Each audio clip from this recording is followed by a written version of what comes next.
महाभारत में द्रौपदी, कुंती, गांधारी, अंबा, गंगा, शिखंडी के बारे में तो सभी को पता है, लेकिन क्या आपको पता है कि इस महाकाव्य से जुड़ी वो महिलाएं कौन सी हैं जिन्हें ज्यादातर लोग नहीं जानते, लेकिन उनका इस महाकाव्य में एक अहम योगदान रहा है। दोस्तों, भारतीय पुराणों और महाकाव्यों में महिलाओं को बहुत ही अनोखे तरीके से दिखाया गया है। उनका चित्रण एक योद्धा के रूप में भी देखने को मिलता है और एक प्रभावशाली स्त्री के रूप में भी देखने को मिलता है। महाभारत वैसे तो भारतीय इतिहास के सबसे महत्वपूर्ण महाकाव्य के रूप में देखा जाता है, जिसमें धर्म और अधर्म का चित्रण किया गया है। महाभारत की कुछ महिलाएं ऐसी भी रही हैं जिनके नाम पर पूरा महाकाव्य लिखा गया, लेकिन कुछ ऐसी भी थी जिन्होंने अपने धर्म को तो निभाया, लेकिन उनका चित्रण बहुत महत्वपूर्ण तरीके से नहीं किया गया। दोस्तों, आज हम इस वीडियो में ऐसी महिलाओं के बारे में आपको बताएंगे। ये वो महिलाएं थी जिन्होंने महाभारत में अपना रोल बखूबी निभाया और अपनी बुद्धिमत्ता और शौर्य का परिचय दिया, लेकिन इनका ज़्यादा जिक्र महाकाव्य में नहीं हुआ है। इस जानकारी के लिए वीडियो में हमारे साथ अंत तक बने रहिएगा, जिससे कि आपको सही और सटीक जानकारी प्राप्त हो पाए। दोस्तों, महाभारत में जो महिलाएं थी जिनका जिक्र ज़्यादा नहीं हुआ है और जो अत्यंत ही खूबसूरत थी, उनमें पहली है घटोत्कच की पत्नी अहिलावती।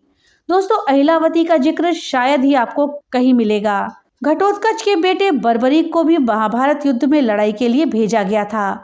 ये भीम का पोता था और इसे मां अहिलावती ने ही लड़ना सिखाया था। बर्बरीक के पास वाल्मीकि के दिए हुए 3 तीर भी मौजूद थे, जो अपने सामने आने वाली हर चीज को खत्म कर सकते थे, लेकिन अहिलावती ने बर्बरीक से वचन लिया था कि वो सिर्फ कमजोर पक्ष के साथ ही लड़ेगा। कृष्ण ने यह सोचा कि बर्बरीक को हराना मुमकिन नहीं है, लेकिन वो जिस पक्ष के विरुद्ध होगा वही कमजोर हो जाएगा, जिससे उसे छोड़कर युद्ध में सभी का विनाश हो सकता है। इसलिए कृष्ण ने दान में बर्बरीक का सर ही मांग लिया था और युद्ध में वो नहीं जा पाया था। अहिलावती ने इस तरह का वचन विनाश को रोकने के लिए किया था और नागों की नगरी से आई अहिलावती ने जन कल्याण के लिए अपने बेटे की बलि दे दी थी। दोस्तों, दूसरी वो महिला जिनका की जिक्र महाभारत में अधिक नहीं हुआ है, लेकिन एक अहम योगदान उनका रहा है, वो है कर्ण को पालने वाली माँ, जिनका नाम था राधा। दोस्तों, जब भी श्री कृष्ण की बात होती है तो उनकी दोनों माताओं का जिक्र होता है। ऐसा ही हाल कर्ण का भी है। अगर राधा ने अपने बेटे की तरह कर्ण को ना पाला होता तो महाभारत का युद्ध एक पक्षीय होता। कर्ण को दानवीर कर्ण बनाने का जिम्मा भी राधा को ही माना जाता है। कर्ण वैसे तो कुंती पुत्र थे, लेकिन उनका पालन पोषण राधा ने ही किया था, इसलिए कर्ण को राधे के नाम से भी जानते हैं। राधा ने कर्ण को धर्म का परिचय दिया था और यही कारण है कि कर्ण धर्म को मानने वाले योद्धा बने थे। दोस्तों, गांधारी और धृतराष्ट्र की इकलौती बेटी दुशला के बारे में तो आप शायद ही जानते होंगे। जब भी गांधारी का जिक्र होता है तो हमेशा उनके 100 पुत्रों को याद किया जाता है, लेकिन धृतराष्ट्र और गांधारी की एक बेटी भी थी जिसका नाम था दुशला। इसके बारे में आपको शायद थोड़ी जानकारी हो। दुशला का विवाह दुर्योधन के दोस्त जयद्रथ से हुआ था। दुशला का चरित्र बहुत ही सधा हुआ माना जाता है और महाकाव्य में उसके किरदार को हमेशा संघर्ष करते ही देखा गया है।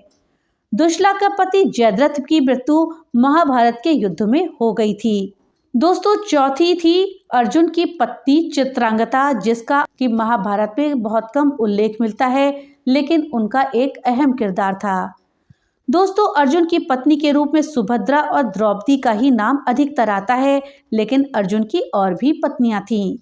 चित्रांगदा उनमें से एक है। ये मणिपुर की राजकुमारी थी और अर्जुन के वनवास के दौरान उनकी मुलाकात हुई थी। चित्रांगदा पहले पुरुष के भेष में थी और वो इतनी कुशल थी कि उनकी धनुर्विद्या को देख करके अर्जुन प्रभावित हो गए थे। जब उन्होंने अर्जुन को देखा तो वो भी मोहित हो गई और कामदेव और रूप की रानी रति से वरदान मांगा कि वो भी बहुत सुंदर हो जाएं। उन्हें देखकर अर्जुन भी मोहित हो जाएं। दोस्तों, हुआ भी वही। उनको देख करके अर्जुन उन पर मोहित हो गए और मणिपुर के राजा से उनका हाथ मांग लिया। हालांकि शादी के लिए उन्होंने एक शर्त रखी थी कि उनकी जो भी संतान होगी वो मणिपुर में ही रहेगी। अर्जुन ने ये बात मान ली और वो 3 साल तक चित्रांगदा के साथ ही रहे। उनका बेटा बभ्रुवाहन मणिपुर का अगला राजा बना और उसने अपनी मां चित्रांगदा से ही युद्ध विद्या ली थी। वीडियो में आगे बढ़ने से पहले आपसे एक छोटी सी रिक्वेस्ट है कि अगर अभी तक आपने वीडियो को लाइक नहीं किया है तो कृपया वीडियो को लाइक कर दें और ज़्यादा से ज़्यादा शेयर करें, जिससे कि ये जानकारी अधिकतर लोगों तक पहुंच पाए। और हाँ, अगर चैनल पे पहली बार आए हैं तो कृपया चैनल को सब्सक्राइब कर दें और बेल आइकन दबाना ना भूलें, जिससे कि मेरी वीडियो सबसे पहले आप तक पहुंच सके। तो चलिए वीडियो में आगे बढ़ते हैं। दोस्तों, अगली महिला जो कि अत्यंत सुंदर थी और जिनका कि जिक्र महाभारत में बहुत कम होता है, वो हैं राजा शांतनु की पत्नी। दोस्तों, राजा शांतनु की पत्नी सत्यवती। दोस्तों, कहा जाता है कि सत्यवती ही वो महिला थी जिन्होंने महाभारत के युद्ध की नींव रखी थी। महाभारत में भीष्म के राज्याभिषेक के बाद सत्यवती ने उन्हें राजा नहीं बनने दिया था।